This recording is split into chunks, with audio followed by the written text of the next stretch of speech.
kakulangan sa pagbabudget ang problema ng mga manggagawa, kundi kakulangan sa sahod. Yan ang giit ng Ibon Foundation sa gitna ng pagsipa ng presyo ng mga bilihin. Ano-ano nga ba ang nakikitang solusyon sa kasalukuyang crisis? Narito ang agenda report ni Hannah T. Para mabuhay ng disente, kailangang kumita ng isang ordinaryong Pilipino ng at least 1,277 pesos kada araw.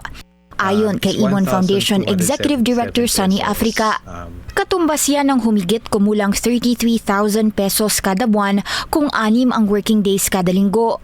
Bagamat subjective daw ang kahulugan ng disente, ibinase ito ng Ibon sa huling opisyal na family living wage na inilabas ng gobyerno noon pang 1989 at inadjust taon-taon gamit ang official inflation data. Base raw sa kasalukuyang gastusin ng mahihirap na Pilipino, ang 1,277 pesos sa basic needs lang mapupunta. Pinakamalaking portion dito ang pagkain. Susundan niya ng house rent, tubig at kuryente. Maglalaan din ng portion para sa pamasahe, communications, load at internet. In reality, malayo raw ito sa minimum wage ngayon. The minimum wage right now, it's a poverty wage. If you look at the average minimum wage right now nationwide, it's about 500 pesos daily. That comes to less than 11,000 pesos.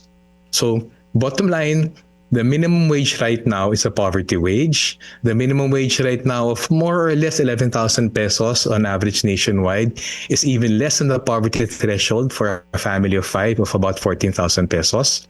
Ang tunay na sukatan daw ng sahod ay kung ano ang kaya mong bilhin.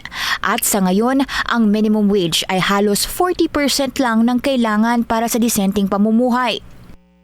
Nasa 10 to 20 million families daw ngayon ang nahihirapan pagdating sa kanilang kinikita ayon sa Ibon Foundation. Unfair daw kung sasabihin kailangan lang mag-budget para mabuhay ng disente. Insensitive ito para sa Ibon Foundation, lalo na raw para sa Filipino workers na dumodoble kayod na. We're 100% sure anyone who talks about better budgeting and looks down on poor Filipinos as spending irrationally, they're speaking from an extreme position of privilege. Para sa Ibon Foundation, dalawang agarang hakbang ang kailangan. Taas sahod at kontrolin ang presyo ng bilihin. Nirerekomenda nila ang price freeze para sa mga pangunahing bilihin at tighter control sa presyo ng langis sa gitna ng krisis. Yan ay para hindi raw agad mabura ng inflation ang anumang taas sahod. Pero kailangan din ng pangmatagalang solusyon ang pagpapalakas sa lokal na industriya natin.